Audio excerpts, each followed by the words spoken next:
ഏവർക്കും നമസ്കാരം. പ്രിയപ്പെട്ടവരെ, ഞാനിന്ന് നിങ്ങളോട് സംസാരിക്കാൻ ആഗ്രഹിക്കുന്നത് നവകേരള നിർമ്മിതി എൻ്റെ കാഴ്ചപ്പാടിൽ എന്ന വിഷയത്തെക്കുറിച്ചാണ്.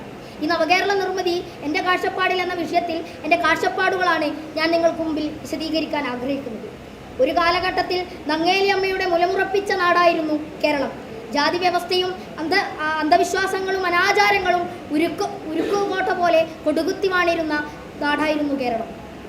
അതുകൊണ്ട് തന്നെ കേരളവും ഇന്ത്യയും ഒരു വലിയ കാലഘട്ടത്തിൽ സംസ്കാരശൂന്യമായ ഒരു പ്രദേശം തന്നെയായിരുന്നു.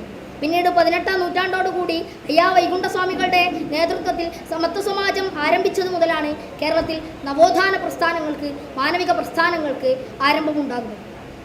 ഇതിനുശേഷം കേരളം ശ്രീനാരായണ ഗുരുവിൻ്റെയും അയ്യങ്കാളിയുടെയും ഡോക്ടർ കായാത്ത് ഗോപാലൻ്റെയും മന്നത്ത് പത്മനാഭൻ മുതലായ യുഗപുരുഷന്മാരുടെ ആദർശങ്ങൾ സ്വാംശീകരിച്ച് കേരളത്തിലെ ജനതയും കേരളവും ഒരു നവകേരളമായി കേരളം നിർമ്മിക്കപ്പെട്ടു. ആ ഒരു കാലയളവിലാണ് കേരളത്തിന് ദൈവത്തിൻ്റെ സ്വന്തം നാട് എന്ന സവിശേഷമായ ഒരു പേര് കൂടി ലഭിക്കുന്നത്. പക്ഷേ കേരളം ഇന്ന് നോക്കുകയാണെങ്കിൽ 21-ാം നൂറ്റാണ്ട് ആരംഭിച്ച് 25 വർഷത്തോട് അടുക്കുമ്പോഴും കേരളത്തിൽ ഇന്ന് കാതലായ മാറ്റങ്ങൾ കേരളത്തിലെ ജനതയിൽ ഉണ്ടായിട്ടുണ്ട്.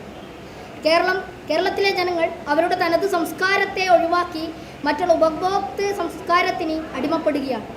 അതുപോലെ തന്നെ ഒരു കാലഘട്ടത്തിൽ വരെ കേരളത്തിൽ ശക്തമായി നിലയുറപ്പിച്ചിരുന്ന മാനവിക പുരോഗമന പ്രസ്ഥാനങ്ങൾ ഇന്ന് നാശത്തിൻ്റെ വക്കിലാണ്. അതുപോലെ തന്നെ പ്രകൃതി ദുരന്തങ്ങൾ കേരളത്തിൽ ഇന്ന് ഒരു സ്ഥിര കാഴ്ചയായി മാറിയിരിക്കുകയാണ്.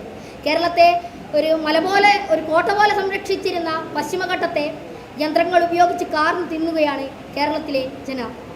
അതിൻ്റെ ദൂഷ്യഫലങ്ങൾ ഇന്ന് കേരളത്തിന് മാത്രമല്ല അനുഭവിക്കേണ്ടി വരിക. അതുപോലെ തന്നെ എനിക്ക് പറയാനുള്ളത്, കേരളത്തിലെ ജനങ്ങൾ ഇന്ത്യയിലെ ഒരു പ്രമുഖ സംഘടന അവരുടെ മുഖപത്രത്തിൽ പറയുകയുണ്ടായി, ബ്രിട്ടീഷുകാർക്ക് ഇന്ത്യയെ എളുപ്പത്തിൽ കീഴടക്കാൻ സാധിക്കാതിരുന്നത് ജാതി വ്യവസ്ഥ എന്നൊരു വ്യവസ്ഥിതി ഇന്ത്യയിൽ ഒട്ടാകെ വ്യാപിച്ചിരുന്നത് കൊണ്ട് മാത്രമാണ്. പക്ഷേ കേരളത്തിലെ വിദ്യ കൊണ്ട് പ്രബുദ്ധരായി സംഘടിച്ച് ശക്തരായ കേരളീയ ജനത ആ ഒരു ആശയത്തെ എതിർക്കാതെ സ്വാംശീകരിച്ച് മുന്നോട്ട് പോവുകയാണ് ഉണ്ടായത്. അതുപോലെ തന്നെ കേരളത്തിൽ മാനവിക പുരോഗമന പ്രസ്ഥാനങ്ങൾ നാശത്തിൻ്റെ വക്കിലാണ് എന്ന് സൂചിപ്പിക്കാൻ എൻ്റെ കയ്യിൽ ഒരു ഉദാഹരണം കൂടിയുണ്ട്.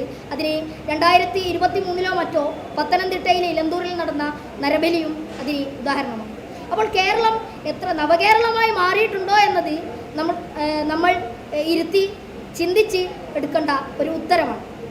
അപ്പോൾ എനിക്ക് പറയാനുള്ളത്, നവകേരള നിർമ്മിതിയിലേക്ക് നാം ഇനിയും എത്തിയിട്ടില്ല. അതിനായി നാം കൂടുതൽ പരിശ്രമിച്ച് ഒരു സാമ്പത്തിക അഭിവൃദ്ധിയുള്ള, ഒരു സംഘടിച്ച ശക്തരായ ജനതയുള്ള, എന്തിനേയും എതിർക്കാൻ നേരിട്ട് നിന്ന് സംസാരിക്കാൻ ശക്തിയുള്ള ഒരു ജനതയായി കേരളത്തിലെ ജനത മാറട്ടെ, കേരളം നവകേരളമായി മാറട്ടെ എന്ന് സൂചിപ്പിച്ചുകൊണ്ട് ഞാൻ നിർത്തുന്നു. നന്ദി, നമസ്കാരം, ജയ് ഹിന്ദ്.